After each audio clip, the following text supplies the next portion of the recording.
اور یہ بات کہی تھی کہ انشاءاللہ اس خطبے میں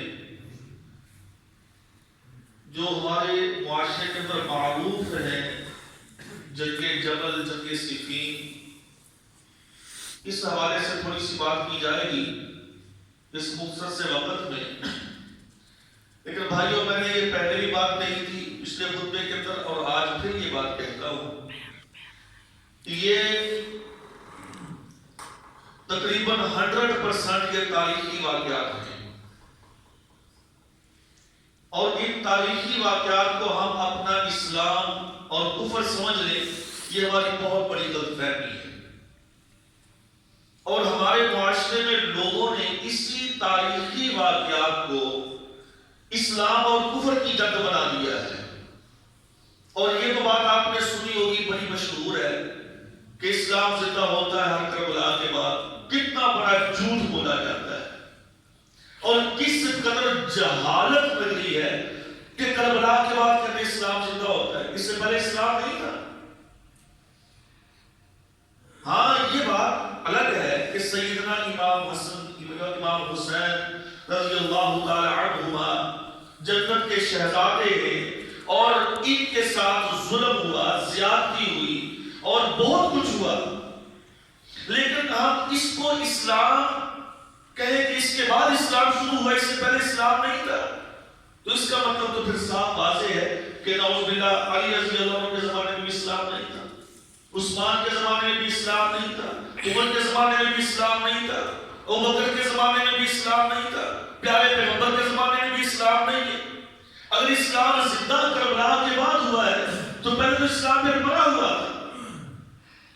جب کہ اللہ قرآن مجید میں فرماتا ہے کہ فی دین اللہ افواجا، جب اللہ نے مکہ فتح کیا تو اللہ نے ساتھ خوشخبری بھی سنائی کہ یدخلون فی دین اللہ افواجا، کہ لوگ فوج در فوج اسلام میں داخل ہوئے۔ تو وہاں کیا ایک الگ بات ہے۔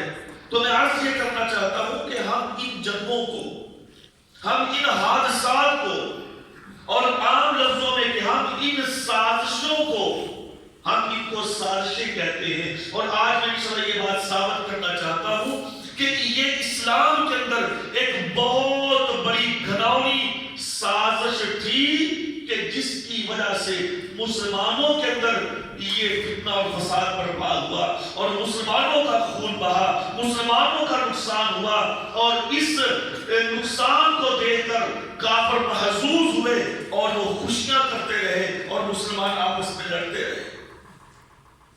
تو ہمیں اس کو اسلام اور کفر نہیں سمجھنا چاہیے۔ تو بس یہ تو ایک اس لیے عرض کرنا چاہتا ہوں کہ تاکہ لوگوں کے ذہنوں کے اندر جو بات معروف ہے، جو بات مشہور ہے، جو بات ذہنوں میں پیوست کی گئی ہے کہ جس کی کوئی حقیقت نہیں، ہم اس کو ذرا واضح کرنا چاہتے ہیں۔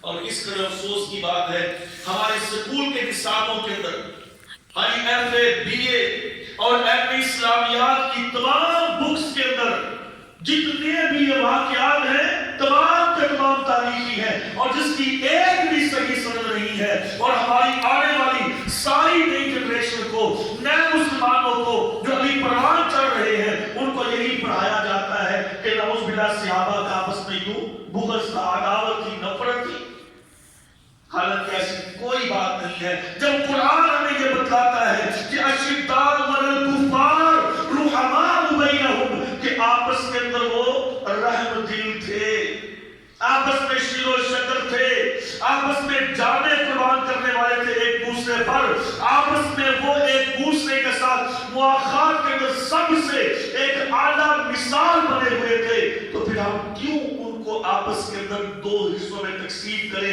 اور ایک کو مسلمان اور ایک کو کافر، ایک کو صحیح ایک کو غلط؟ مجھے اور آپ کو کسی کو اختیار نہیں ہے کہ ہم صحابہ اکرام رضوان اللہ علیہم اجمعین کے اسلام اور کفر کا ہم فیصلہ کریں۔ جب اللہ نے ان کا فیصلہ کر دیا ہے کہ رضی اللہ عنہم ورضوا عنہ، اللہ ان سے راضی، وہ اللہ سے راضی۔ جب اللہ نے ان کے ساتھ یہ وعدہ کر دیا ہے کہ اعد اللہ لهم جنات تجری من تحتها الانہار، کہ تمام صحابہ جنت کے مالک ہیں، تو پھر میں اور آپ ہم ان کے بارے میں اسلام اور کفر کا فیصلہ نہیں کر سکتے۔ تو آئیے میرے بھائیوں، وقت تھوڑا ہوتا ہے، میں ان سازشوں کو بے نقاب کرنا چاہتا ہوں۔ پہلی بات تو یہ ہے کہ جنگ جمل یا جنگ صفین یہ دو جنگیں ہیں، اور ان کی جو وجوہ ہے، یعنی اس کا جو پس منظر ہے، اس وجہ سے یہ وقوع پذیر ہوئی، اس کے اندر یہودیوں کی بہت بڑی سازش ہے۔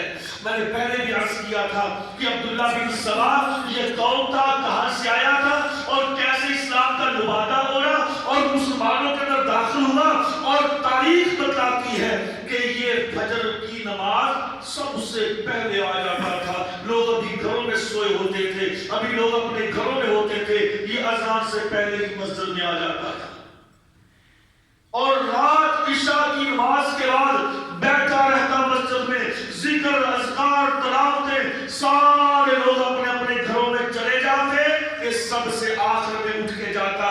کیا محسوس کروا رہا تھا، کیا تاثر دے رہا تھا کہ بہت متقی آدمی ہے، اپنی نگاہیں ہر وقت نیچی یعنی اوپر، جس کو ہم کہتے ہیں کہ بکر مار کے، یعنی اپنے آپ پہ چادر اوڑھ کے، نہ کسی سے اونچ نہ کسی سے نیچ، ایسا شریف ایسا سادہ کہ ہر بندہ دیکھ کے رشک کرتا کتنا نیک آدمی ہے، کتنا اچھا آدمی ہے، نہ کسی سے لڑائی کرتا ہے، نہ کسی سے جھگڑا کرتا ہے، نہ کسی کی اونچ نیچ کرتا ہے، سب سے پہلے مسجد میں آتا ہے، سب سے آخر میں مسجد سے جاتا ہے، ہر وقت ذکر کرتا، اذکار کرتا۔ لیکن یہ وہی بے ایمان بدبخت تھا جو کہ صرف لباتا اسلام توڑے ہوئے تھا، اندر سے یہودی تھا، اندر سے مسلمان نہیں ہوا۔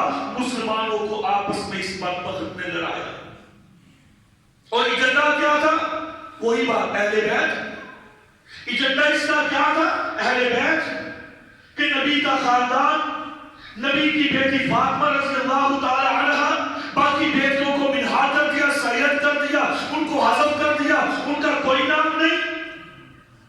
نبی کے نواسے حسن و حسین اور باقی نبی کے نواسے، نبی کی نواسی امامہ، جس کو نبی خود اپنی گود میں اٹھا کے نماز پڑھایا کرتے تھے۔ صحیح بخاری کی حدیث ہے، پیارے پیغمبر نماز پڑھاتے، آپ کی چھوٹی نواسی، آپ کی بڑی بیٹی کی، عمر بن عاص کی بیٹی، آپ کی بڑی بیٹی زینب کی بیٹی رضی اللہ تعالی عنہا، اس کی بیٹی کو پیارے پیغمبر گود میں اٹھا کے جماعت کرواتے تھے۔ اور بھائی آج ہمیں حسن و حسین رضی اللہ تعالی عنہما، ان کی تو یہ تعریف ہے اور ان کے بارے میں فضائل ہمیں یاد ہے کہ پیارے پیغمبر سجدہ لمبا کر دیتے تھے۔ تو یہ بھی تو حدیث بخاری کی ہے کہ پیارے پیغمبر اپنی نواسی امامہ کو اپنی گود میں اٹھا کے جماعت کرواتے، اور جب سجدے میں جاتے اس کو نیچے بٹھا دیتے، سجدے سے اٹھتے آپ اس کو پھر اٹھا لیتے، اور وہ آپ کی گود کے اندر ہی کھڑی رہتی، آپ کی گود میں اٹھائی رہتی، آپ کی نماز کے اندر۔ پیارے پیغمبر کی نواسی تھی، آپ کو اس سے بھی محبت تھی، تو اچھا ہم نے کیا کیا؟ ان کو بھی اہل بیت سے نکال دیا۔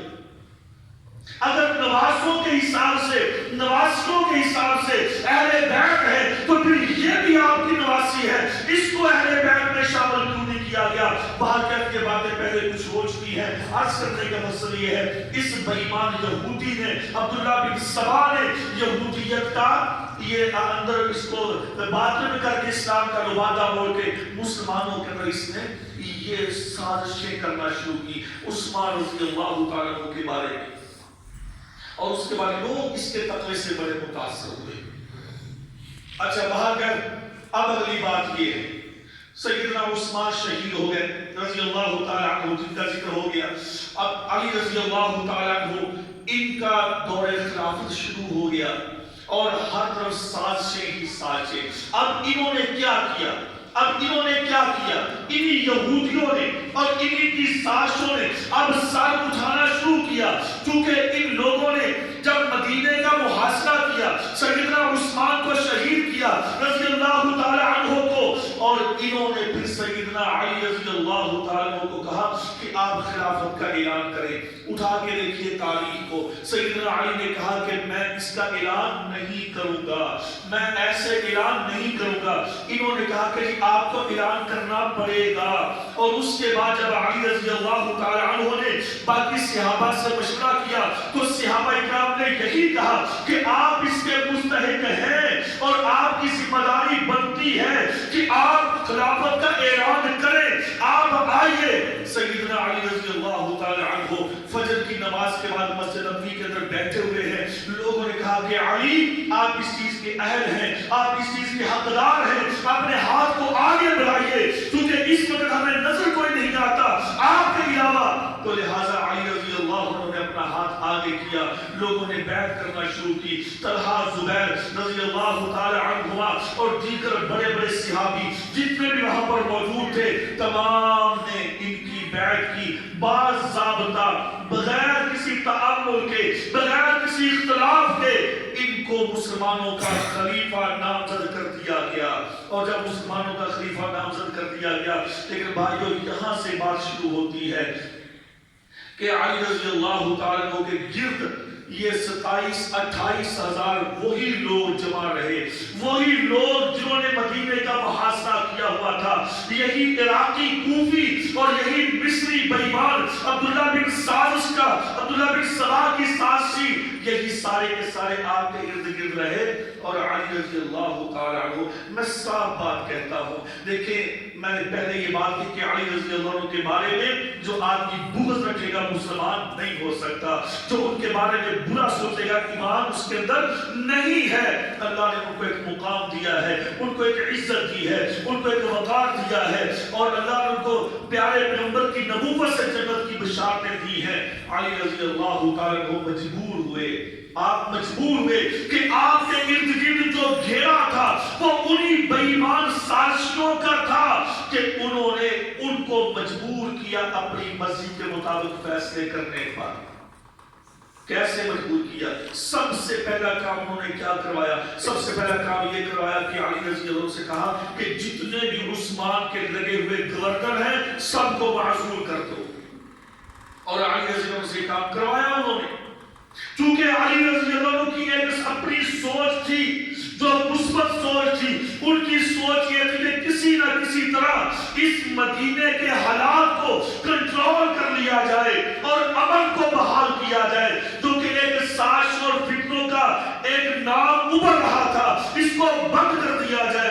انہوں نے امن کی خاطر انہوں نے ان کی کچھ باتوں کو مانا، اور ان کے کہنے پر سارے تقریباً گورنر انہوں نے تبدیل کر دیے، معزول کر دیے۔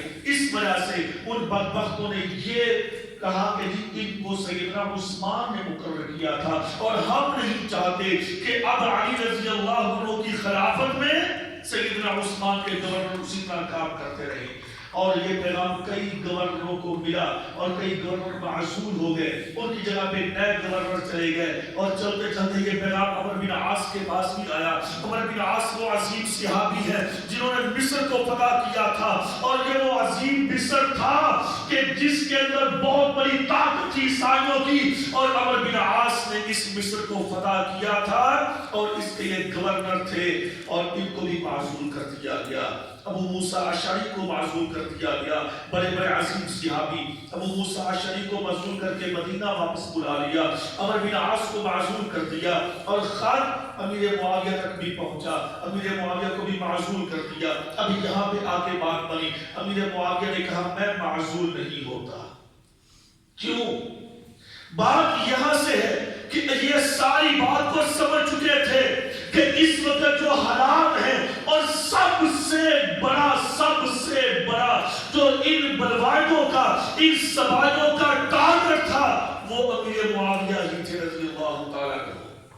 عثمان تو بات کی بات ہے، اور سب سے بڑا ٹارگٹ ان کا امیر معاویہ تھے۔ تو اس وجہ سے کہ امیر معاویہ نے شام کے اندر ان کی سازش کو نہیں چلنے دیا۔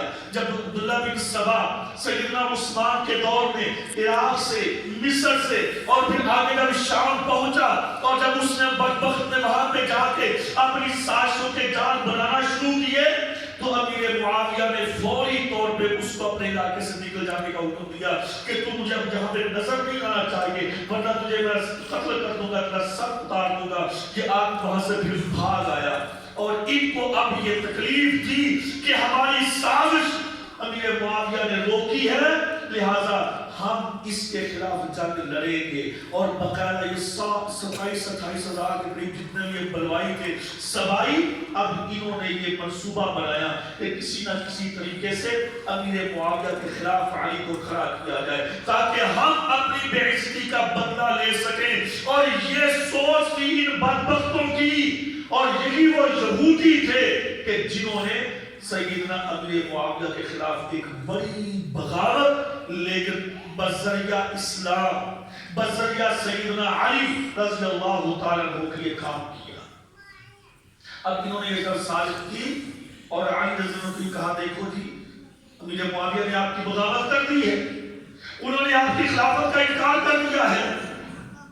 اور میرے بھائیوں میں یہ بات اعلان کہتا ہوں اللہ کے فضل و کرم سے، دلیل سے بات کرتا ہوں، کتابی باتیں نہیں، سنی سنائی باتیں نہیں، علی اخباری باتیں نہیں، دلائل سے بات کرتا ہوں. میرے پاس ثبوت موجود ہے کہ کوئی ایک مورخ دنیا کا ثابت کرے کہ امیر معاویہ نے ایک دفعہ بھی سیدنا علی کی خلافت کا انکار کیا ہو اور انہوں نے کہا ہو کہ میں اس کو خلیفہ نہیں مانتا. سب بکواس ہے، جھوٹ بولا جاتا ہے. امیر معاویہ پر امیر معاویہ نے کب انکار کیا تھا کہ میں علی کو خلیفہ نہیں مانتا رضی اللہ تعالی عنہ؟ وہ کہتے تھے کہ میں نے کب انکار کیا، بلکہ جب جریر بن عبداللہ رضی اللہ تعالی عنہ جب ان کو سیدنا علی نے اپنا ایلچی بنا کر، اپنا سفیر بنا کر امیر معاویہ کے پاس بھیجا کہ معاویہ کیا وجہ ہے، تم بیعت کیوں نہیں کرتے، تم میرا انکار کرتے ہو خلافت کا؟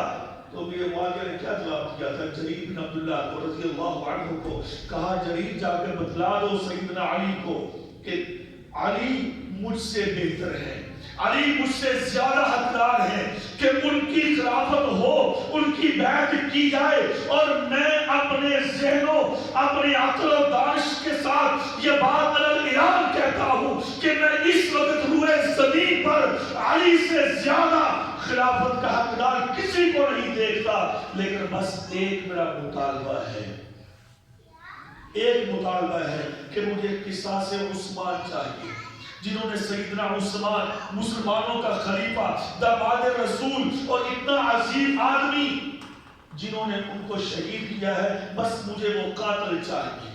یا تو خود ان سے بدلہ لے لو یا پھر مجھے ان کے قاتل چاہیے، میں ان سے بدلہ لیتا ہوں. اور ہم نہیں چاہتے کہ ہمارا خلیفہ، مسلمانوں کا بادشاہ اور ایسا عظیم حکمران دنیا سے بے دردی کے ساتھ، مظلومیت کے ساتھ شہید ہو جائے اور ہم ہاتھوں پہ ہاتھ دھرے بیٹھے رہیں. یہ نہیں ہو سکتا. بس میرا یہ ایک مطالبہ ہے اور تمہارا کوئی مطالبہ نہیں. میں نے کب کہا کہ میں خلیفہ ہوں؟ میں نے کب بغاوت کی ہے؟ میں تو بغاوت نہیں کی. اور یہ جب پیغام آ کر دیا نا جریر بن عبداللہ نے، تو یہ بدبخت، ہم تو اس کو بدبخت خبیث ہی کہیں گے، جو سیدنا علی کی فوج کا کمانڈر تھا مالک بن مشتر، یہ اصل میں یہودی تھا، ایرانی تھا، بے ایمان. اس نے کیا کہا؟ کہتا دیکھا علی، میں نے تمہیں کہا تھا نا کہ اس کو نہ بھیجو قاصر بنا کر، یہ اس کی امیر معاویہ کی باتوں میں آ جائے گا، یہ اپنے لیے وہاں سے انعام و کرام حاصل کر کے آ جائے گا اور تجھے یہ شکست دلوائے گا. مجھے بھیجنا تھا، میں زیادہ سمجھدار ہوں. جریر بن عبداللہ کہتے ہیں مالک اپنی زبان کو بند رکھو، تم نہیں جانتے تم کیا کہہ رہے ہو. وہ عظیم آدمی ہے اور اس نے کوئی ایسی ویسی بات نہیں کی. ان کا جو ایک مطالبہ ہے تم اس کے بارے میں جواب دو، آگے ضرور سازشیں کرتے ہو. اور یہ کہنے لگا بے ایمان، اگر مجھے علی کا ڈر نہ ہوتا تو میں تجھے زندان میں ڈال دیتا اور تیرے جیسے سارے لوگوں کو میں قتل کر دیتا، ان کے سر اتار دیتا. اور یہ وہ شخص تھا جو اس بلوائی فوج کے آگے آگے تھا، اور یہی وہ شخص تھا کہ جو کہ سیدنا علی رضی اللہ عنہ کی فوج کا کمانڈر تھا. تو میرے بھائیوں، میں ایک چھوٹی سی بات کہنا چاہتا ہوں. جب ایک چیف، جو ایک فوج کا چیف ہے، جب اس کی یہ گندی سوچ ہوگی، جب اس کی یہ ذہنیت ہوگی، اور اسی بے ایمان نے یہ بات کہی تھی، کہنے لگا کہ میں نے عبداللہ بن زبیر اور طلحہ کو دیکھا کہ سب سے پہلے جھوٹی قسم انہوں نے اٹھائی ہے. عجیب آدمی ہے، بڑا بدبخت تھا. کہتا ہے کہ جھوٹی قسم، جھوٹی گواہی کی اطلاع. یہ بات میں ویسے نہیں کہہ رہا. مروج الذہب، تاریخ مسعودی حسین بن علی بن مسعود کی لکھی ہوئی کتاب جو کہ بڑی معروف کتاب ہے، 4 جلدوں میں، اس کی دوسری جلد میں صفحہ نمبر 431 پر یہ بے ایمان لکھتا ہے، کہتا ہے کہ سب سے پہلے اسلام کے اندر جھوٹی گواہی، جھوٹی قسم کی ابتدا کی ہے تو طلحہ اور زبیر نے کی ہے۔ نعوذ باللہ، طلحہ اور زبیر اشرف میں سے ہیں جن کے بارے میں پچھلے خطبے میں نے بتایا تھا کہ طلحہ کی کیا فضائل ہیں اور زبیر رضی اللہ عنہ کے کیا فضائل ہیں، اشرف ہے، اور یہ بے ایمان ان کے بارے میں لکھتے ہیں کہ جھوٹی قسم کی ابتدا انہوں نے کی۔ تو وہاں پہ اب بات لمبی نہ ہو جائے تو میں عرض یہ کر رہا تھا، اب جب یہ سازشیں جب عروج کو پہنچی تو اب امیر معاویہ رضی اللہ عنہ نے کہا کہ میرا تو بس یہ مطالبہ ہے کہ قصاص عثمان کیا ہے اور کچھ بھی نہیں چاہتا۔ قصاص عثمان، اچھا علی رضی اللہ تعالیٰ عنہ نے پھر لوگوں سے پوچھا بتاؤ بھائی تم میں سے کون ایمانداری سے بتاؤ کون تم میں سے تھا جس نے سیدنا عثمان کو قتل کرنے میں حصہ لیا؟ کتنے لوگوں نے ہاتھ کھڑا کیا؟ 12,000 لوگوں نے 12,000 لوگوں نے مجمع کے اندر کھڑے ہو کر ہر آدمی اٹھ کے کھڑا ہوا، علی میں تھا، علی میں تھا، علی میں تھا۔ 12,000 لوگوں نے ہاتھ کھڑا کر دیا کہ میں تھا، میں نے قتل کیا، نعوذ باللہ، میں نے شہید کیا عثمان کو، میں نے شہید کیا۔ اب 12,000 لوگوں کو بیک وقت کیسے قتل کیا ہے؟ یعنی کہ اس قدر یہ فتنہ اور فساد، اس قدر سازش کہ اب یہ سارے لوگ سیدنا علی کے ارد گرد ایسے جمع ہو چکے تھے۔ تاریخ اٹھا کے دیکھیے، پہلی بات میرے بھائی یہ بتاتا ہوں کہ جتنی بھی یہ ساری روایات آج ہمیں سنائی جاتی ہیں، جو ہمیں پڑھائی جاتی ہیں، ہمارے علماء ہمارے اسٹیج پہ بیان کرتے ہیں، میں دعوے سے کہتا ہوں کوئی ایک عالم، کوئی ایک مورخ ان واقعات کے پیچھے جو سند ہے اس کو بیان کرے، اور جب بھی بیان کرے گا 3 آدمیوں کا نام آئے گا، 3 آدمیوں کا نام آئے گا، ابو مخنف لوط بن یحییٰ، اور دوسرا سعید بن عمر واقعی، اور تیسرا حشام کلبی۔ ان 3 راویوں کے علاوہ ان روایات کو کوئی بیان کرنے والا ہے ہی نہیں ہے دنیا میں۔ یہ جتنی بھی جنگ جمل کی روایات ہیں، جنگ صفین کی روایات ہیں یا کربلا کی روایات ہیں، ان 3 روایتوں کو بیان کرنے والے صرف یہ 3 شخص ہیں، یا تینوں میں سے ایک ہوگا۔ ان سے ہٹ کر کوئی ایک راوی نہیں ہے کہ جو ان روایات کو بیان کرنے والا ہو، اور سارے محدثین کا اے ٹو زیڈ تمام محدثین کا اس بات پہ اتفاق ہے کہ یہ تینوں ہی کذاب، یہ تینوں ہی دجال، یہ تینوں ہی پرلے درجے کے جھوٹے تھے، بے ایمان تھے، خود باتیں بنا بنا کے کرتے تھے، یہ تینوں ہی۔ ان میں سے جو مخنف ہے نا، لوط بن یحییٰ، اس کا پردادا خود اس جنگ صفین میں شامل تھا، اور وہ بلوائیوں کا ایک رکن تھا، یعنی ان سپاہیوں کا جنہوں نے سیدنا عثمان کو شہید کیا، انہی کے اندر ایک رکن تھا، اور یہ اس کا پوتا ہے وہ مخنف لوط بن یحییٰ۔ یہ سب سے زیادہ روایت یہی بیان کرنے والا ہے، یہی کرنے والا ہے۔ میں نے پہلے اس کہا کہ آج ہمارے اسکول کی کتابوں میں یہ M A B A F A کی جتنی بھی اسلامیات یا تاریخ یا ایم اے ہسٹری جو میں کروایا جاتا ہے، اس میں ساری انہی کی روایات شامل ہے، اور اسی لیے ہمارے آنے والے پڑھے لکھے جناب پروفیسر ہیں، اسلامیات کے پروفیسر لیکچرار ہیں، ان سے پوچھ کے دیکھ لو، ہاں جی بات تو ٹھیک ہے لیکن میرے معاویہ نے اچھا نہیں کیا تھا، ہاں جی بات تو ٹھیک ہے آپ بھی ٹھیک کہتے ہیں لیکن انہوں نے اہل بیت کے ساتھ اچھا نہیں کیا تھا۔ یہ دوست دی جا رہی ہے، یہ ہمارے ذہنوں کو تبدیل کیا جا رہا ہے، اور پھر افسوس ان پہ نہیں ہمارے اپنے پہ ہے کہ ہم نے اپنی عقل کا استعمال نہیں کیا، ہم نے قرآن و حدیث کو چھوڑ دیا اور جعلی لوگوں کی باتوں کو، روایتوں کو ہم نے سہارا بنا لیا، اس کو دین کا جزء بنا کر ہم نے اس پہ یقین کر لیا، قرآن و حدیث پہ یقین کرنا ہمیں چھوڑ دیا۔ قرآن نے کہتا ہے صحابہ آپس میں بھائی ہیں، ہاں جی، حدیث میں بتاتی ہے کہ صحابہ آپس میں بھائی ہیں. میں نے پچھلے خطبے کے اندر سیدنا امیر معاویہ کا سارا ذکر کیا تھا نا کہ انہوں نے کیسے قسم کے فضائل بیان کیے سیدنا علی کے. میں کوئی تاریخ کی بات نہیں، میں حدیث کی بات کر رہا ہوں. اللہ کے فضل و کرم سے دلائل کے ساتھ تاریخ کی بات میں نہیں پیش کر رہا. حدیث تو میں یہ بتلاتی ہوں کہ آپس میں تعلق کیا تھا. حدیث تو میں یہ بتاتی ہے کہ ان کے آپس میں رشتہ داریاں کیا تھی. اور تاریخ ہمیں بتاتی ہے کہ ان کے درمیان بغض تھا، ان کے درمیان نفرت تھی، ان کے درمیان بغاوت تھی. باہر کا پہلی جنگ جمل وقوع پذیر کیسے ہوئی؟ جب یہ معاملہ چلا سیدنا امیر معاویہ کا یہ مطالبہ تھا کہ قاتلین عثمان یا تو ان کو سریعام سزا دی جائے یا ہمارے حوالے کیا جائے. اور جب انہوں نے یہ مطالبہ پیش کیا تو ادھر علی رضی اللہ تعالیٰ عنہ کو خطوط ایسے آئے. اور خطوط لکھنے والے بھی کون؟ یہ خود بے ایمان جن کے خط پکڑے گئے. ہاں، اور انہوں نے خطوں میں یہ لکھا کہ علی آپ کے خلاف امیر معاویہ تیاری کر رہے ہیں، آپ کے خلاف فوج جمع کر رہے ہیں، آپ کے خلاف بغاوت کا اعلان کر دیا ہے. کبھی خط یہ آتا ہے کہ امیر معاویہ نے چڑھائی کا فیصلہ کر لیا ہے، کبھی خط یہ آتا ہے کہ امیر معاویہ نے آپ کے بھیجے ہوئے گورنر کے ساتھ بدتمیزی کی ہے. کبھی کچھ آتا ہے، کبھی کچھ آتا ہے. لیکن امیر معاویہ کو یہ خط، اور ان بدبختوں نے، ان مجوسیوں نے تو خط یہ بھی لکھے کہ سیدہ عائشہ رضی اللہ تعالی عنہ وہ سیدنا عثمان کی خلافت سے ناخوش تھی. اور جب یہ خط سیدہ ام المؤمنین عائشہ کو ملا تو زاروں قطار رونے لگی. کہا یا اللہ، یہ دن بھی دیکھنے تھے کہ جس کا مجھے پتا تک نہیں، میں جس کا سوچ سکتی نہیں، جو میرے تصور میں بات آ نہیں سکتی، وہ بھی باقاعدہ خط لکھ کے میرے سائن کر کے اور باقاعدہ لوگوں میں خط پھیلایا گیا. ان بدبختوں نے یہاں تک جال سازیاں کی. خط لکھ کے طلحہ کی طرف سے، زبیر کی طرف سے، عبد الرحمن بن عوف کی طرف سے، یعنی کہ بڑے بڑے جلیل القدر صحابہ کی طرف سے خط لکھ کے ان کی طرف سے اور سین کر کے علاقوں کے اندر کیا پھیلایا گیا. یعنی کہ یہاں سے خط مثال دیتا ہوں، یہاں سے خط فیصل آباد بھیج دیا، جو بڑے بڑے سرکردہ لوگ ہیں ان کو بھیجا.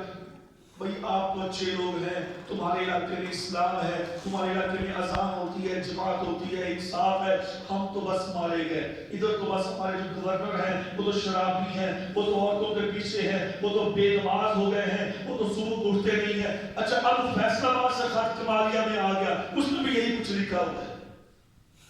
بات کو ذرا سمجھئے، یہاں سے فیصل آباد خط گیا، اس کے اندر بھی یہی کچھ لکھا ہوا ہے، اور یہاں سے کسی بڑے آدمی کے نام کی طرف سے اس کو پر سائن کر دیے. اور ایک خط وہاں سے یہاں پہ آیا، اس کے اندر بھی تحریر یہی ہے، اور وہاں سے کسی بڑے آدمی کے سائن کر دیے. یوں پورے ان ریاستوں کے اندر انہوں نے خطوط کو پھیلایا، اور خطوط پھیلا کے لوگوں کو ایک دوسرے کے خلاف کیا. اللہ اکبر کبیرہ. یہ بہت بڑی سازش ہے یہودیوں کی میرے بھائیوں. اور یہودیوں نے اس کام کے اندر اپنا تن من دن ہر چیز قربان کی بدبختوں نے کہ مسلمانوں کو کسی نہ کسی طریقے سے بھاگ دیا جائے. اور جب یہ خطوط اس قسم کے امیر معاویہ کے پاس، ادھر علی کے پاس آنے لگے، تو جب یہ بات پہنچی سیدہ ام المؤمنین عائشہ رضی اللہ تعالیٰ عنہ کو، انہوں نے کہا کہ میں یہ کام نہیں ہونے دوں گی. میری عزت کرتے ہیں سارے کے سارے، کیونکہ میں مسلمانوں کی ماں ہوں، اللہ نے ایک مقام دیا ہے. میں جاتی ہوں ان کے درمیان صلح کروانے کے لیے تاکہ کوئی معاملہ آگے نہ بڑھے. ادھر سے سیدہ ام المؤمنین عائشہ چل پڑی، طلحہ بھی ساتھ ہیں، زبیر بھی ساتھ ہیں، اور بھی کئی ساتھی، کئی صحابہ ساتھ ہیں جن کا بڑا نام گرامی ہے. اور ادھر سے جب پتا چلا کہ سیدہ عائشہ مدینہ سے نکل آئی ہے، اور ادھر سے امیر معاویہ، ادھر سے سیدنا علی رضی اللہ عنہ کو یہ پیغام ملا، یہ کسی بدبخت نے خط لکھا کہ علی آپ کے خلاف تو سیدہ عائشہ میدان میں آ رہی ہیں، آپ سے جنگ کرنے کے لیے آ رہی ہیں، آپ سے مقابلہ کرنے کے لیے، اور انہوں نے آپ کی خلافت کا انکار بھی کر دیا ہے، بغاوت کے لیے آ رہی ہیں. اب ان کو یہ خط ملا، اور انہوں نے کہا میرے خلاف کیوں آ رہی ہے؟ وہ میرے خلاف میں نے کیا کیا ہے؟ سیدنا علی بڑے پریشان ہوئے کہ میرے خلاف وہ کیوں آ رہی ہے. انہوں نے بھی تیاری کی کہ میں بھی بصرہ کی طرف جاتا ہوں، میں راستے میں ان کو روکتا ہوں، پوچھتا ہوں کہ ماں جی آخر ہوا کیا ہے، بصرہ کیا ہے؟ بصرہ میں ان کا ٹاکرا ہوا۔ بصرہ میں جب ملاقات ہوئی تو پوچھا سیدنا علی رضی اللہ تعالیٰ عنہ نے کہ عائشہ رضی اللہ تعالیٰ عنہ سے کہ ماں جی آپ کیوں؟ کہتی میں نے اس لیے بات سنی ہے کہ امیر معاویہ کے خلاف تم تیاریاں کر رہے ہو۔ کہتے ہیں آپ کو کس نے کہا؟ کہا جی ہمیں تو پیغام، بات لمبی ہے، لمبا آپس میں مکالمہ ہوا، کہا جی وہاں سے پیغام ملے، ادھر سے پیغام ملے، یہ ہوا۔ مجھے معاویہ رضی اللہ تعالیٰ عنہ کی طرف سے مجھے بغاوت کا پیغام ملے ہیں۔ سیدہ عائشہ فرماتی ہے رضی اللہ تعالیٰ کہ علی ایسا کام نہیں کرنا چاہیے کہ جس کے ساتھ مسلمانوں کا نقصان ہو، لہٰذا اپنے گھروں کو واپس پلٹ جاؤ، یہ کام نہ کرو۔ ادھر سے مجھے معاویہ کو پیغام مل گیا کہ بھائی علی رضی اللہ عنہ نے حملہ کر دیا ہے سیدہ عائشہ پر اور ان کو بری طرح زود کوب کیا ہے اور بری طرح ان کو یرغمال بنا۔ اب دیکھیں یہ سازش ہے نا، بندہ سوچتا بھی ہے کیسے ایک ہی وقت میں تینوں طرف آگ لگائی گئی اور بھڑکایا گیا، اس کو اس کے خلاف، اس کو اس کے خلاف، اس کو اس کے خلاف۔ جب ان کو پیغام ملا ان کو بھی غصہ آیا، انہوں نے بھی اپنی تیاری شروع کر دی، پہلے نہیں کی اب تیاری شروع کر دی۔ اللہ اکبر کبیرہ۔ لیکن ابھی یہ تو شام کے ذریعے بیٹھے ہوئے ہیں، اب بصرہ میں جب ان کا ٹاکرا ہوا، مکالمہ ہوا، بات سمجھ میں آئی، آرام سے نیند سو گئے اور کہا صبح اپنے اپنے علاقوں میں واپس چلے جائیں گے، کوئی جنگ نہیں، کوئی لڑائی نہیں، کوئی جھگڑا نہیں، آرام کرے اور صبح اپنے اپنے علاقوں میں۔ سیدہ عائشہ واپس مدینہ میں جائیں گی اور سیدنا علی واپس کوفہ چلے جائیں گے، اور اس بات ختم ہو گئی۔ رات کو سوئے، ان بدبختوں نے، بلوائیوں نے، سبائیوں نے، ان یہودیوں نے دیکھا کہ بات تو نہ بنی، بات تو نہیں بنی، اب کیا کرنا چاہیے؟ اللہ اکبر۔ میں چھوٹی سی بات کہتا ہوں، چھوٹی سی بات، جیسے ہمارے پاکستان میں انڈیا نہیں کروا رہا، ابھی جو حادثہ ہوا ہے مارچ میں بلوچستان میں، 100% ہم علل ایران کہتے ہیں، پہلے بھی کہتے تھے، اب بھی کہتے ہیں کہ یہ انڈیا کرواتا ہے، بے ایمان انڈیا نے یہ کام کروایا۔ اور اب یہاں پہ آپ نے دیکھا ہوگا سوشل میڈیا پہ کئی بیچارے منہ پھٹ بول پڑے، یعنی کسی نے حافظ سعید کا نام لے دیا، کسی نے احمد جہانی کا نام لے دیا، کسی نے فضل الرحمان خلیل کا نام لے دیا، کسی نے انہوں نے کروایا ہے، اور پھر خود ہی کسی نے داعش کا نام لے، وہ تو بدبخت ہے، تکفیر کو تو انہیں نام لینا ہی کیا ہے۔ یہ ایک ماحول کریٹ کیا جاتا ہے، لوگوں کو، مسلمانوں کو آپس میں لڑوایا جاتا ہے، حالانکہ اس کے پیچھے بھی سازش ہے، یہ کرواتا انڈیا ہے، لڑواتا ہمیں آپس میں ہے۔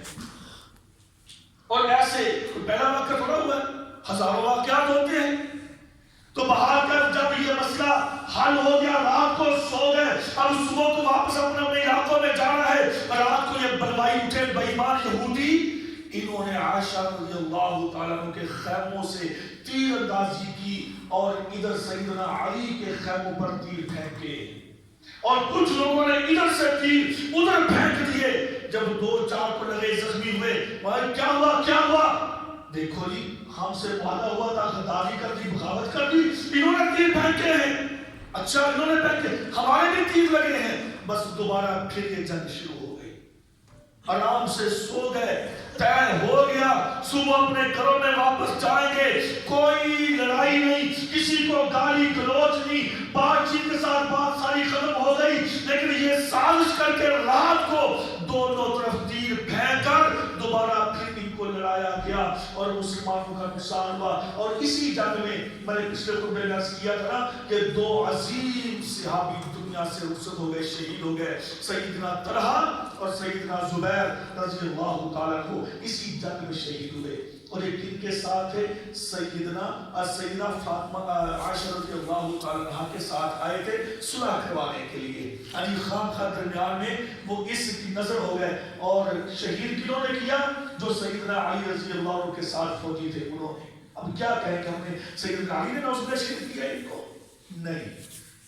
دیکھیں بڑے عظیم لوگ ہیں یہ دونوں، طلحہ اور زبیر، اور اشرف بشر میں سے ہیں، تو کیا سیدنا علی نے شہید کروایا؟ نہیں کیا، بدبخت انہوں بلوائیوں نے ہے، لیکن الزام ان پہ لگایا گیا کیونکہ ان کی فوج میں وہ لوگ تھے، انہوں نے ان کو شہید کیا۔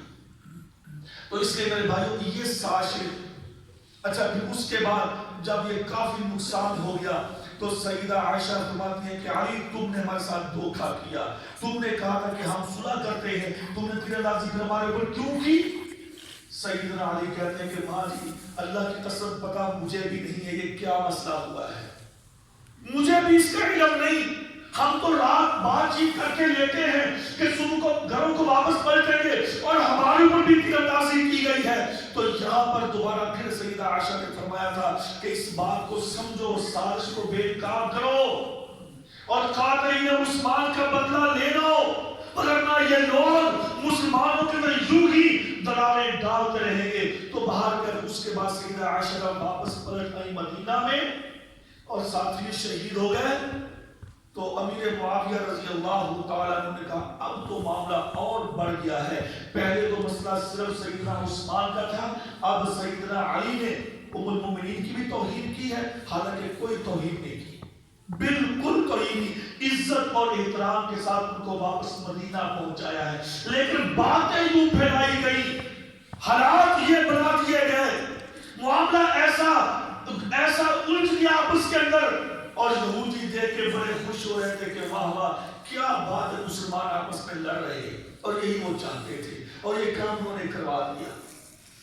اس کے بعد پھر میرے بھائیوں بات لمبی ہو گئی ہے، جنگ صفین ہے جس میں سیدنا امیر معاویہ اور سیدنا علی یہ دونوں آپس میں آمنے سامنے ہوئے، اور اس سے پہلے 2 مہینے مسلسل ان کی یہی خواہش ہے کہ جنگ نہ ہو، لڑائی نہ ہو، آپس میں اختلافات نہ بڑھے، یہی بھی ان کو کنٹرول کیا جائے، لیکن معاملات ایسے الجھ گئے تھے کہ اس جنگ کے اندر بھی مسلمانوں کا بہت نقصان ہوا، اور پھر اس جنگ کو روکا گیا۔ اب یہاں پر جب اس جنگ کو روکا گیا تو ان کو پھر تکلیف ہوئی، انہی بے ایمانوں کو جنہوں نے اس جنگ کو ابھارا تھا، جب جنگ رک گئی انہوں نے دیکھا ہمارا ٹارگٹ تو پورا ہی نہ ہوا، ہمارا مشن تو ادھورا رہ گیا، مشن تو یہ تھا کہ مین ہدف تو یہ تھا کہ امیر معاویہ کو قتل کرنا ہے، وہ تو پھر بچ نکلا، لہذا انہوں نے پھر الٹا الزام لگا دیا سیدنا علی پر کہ نعوذ باللہ علی مرتد ہو گئے۔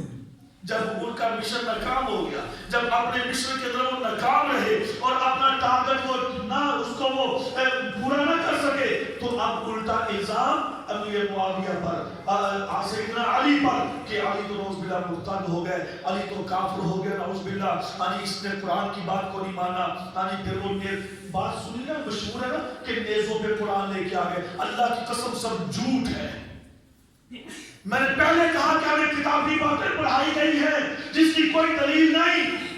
آپ کہیں جی آپ نے ایم اے میں پڑھا ہوا ہے، میں نے بتایا نا کہ ایم اے کے اندر ہماری جتنی بھی روایتیں لکھی گئی ہیں نا وہ ساری انہی تاریخی سے، برازی سے اور طبری سے اور وہ جو ہے مسعودی سے، ملوک الذہب سے، انہی تاریخ کی کتابوں سے، اور آخر میں بات کہتا چلا جاؤ میرے بھائیوں، ان لوگوں نے دیکھا، ان لوگوں نے پہلے بڑی کوشش کی کہ کسی طریقے سے قرآن و حدیث کے اندر اپنا رخ اندازی کر کے اس کی آیات کو بدل دیں، حدیث کو بدل دیں، لیکن جب اہل علم نے دیکھا کہ یہ بے ایمان رافضی قرآن و حدیث بدلنا چاہتے ہیں تو انہوں نے ان کو اس سے نکال دیا، انہوں نے نکال دیا کہ نہیں تمہاری روایتیں ہم قبول نہیں کریں گے۔ انہوں نے کہا اچھا اب ہماری روایتیں قبول نہیں کرو گے، ہاں جی ہمیں اس سند میں نہیں قبول کرو گے، تو انہوں نے پھر تاریخ میں اپنا مقام بنا لیا، انہوں نے پھر تاریخی باتیں، اب تاریخ میں کون پوچھ گچھ کرتا ہے صحیح ہے یا غلط ہے، سند ہے یا نہیں ہے، کون سچ کہتا ہے کون صحیح کہتا ہے۔ اب ایک بندہ 1000 سال بعد ایک کتاب لکھتا ہے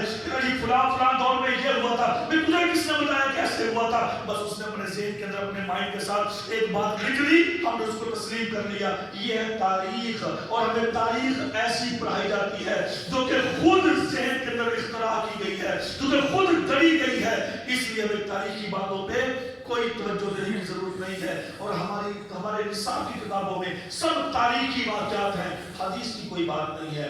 اس لیے ہمیں پڑھایا گیا ہے کہ انہوں نے قرآن نیزوں پہ اٹھا لیے تھے، قرآن لے کر آ گئے تھے، پھر نہیں، کوئی قرآن نہیں اٹھایا نیزوں پہ۔ ہاں ابو موسیٰ اشعری رضی اللہ تعالی عنہ قرآن مجید کا نسخہ لے کر آئے تھے سیدنا امیر معاویہ کے پاس، اور آ کر یہ کہا تھا کہ ہم اس قرآن مجید کے مطابق فیصلہ کر لیتے ہیں۔ نیزوں پہ اٹھانے کا تصور جھوٹ ہے، اس کی تو روایت ہی نہیں ملتی۔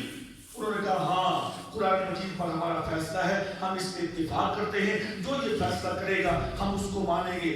تو اچھا فیصلہ کس نے کرنا تھا؟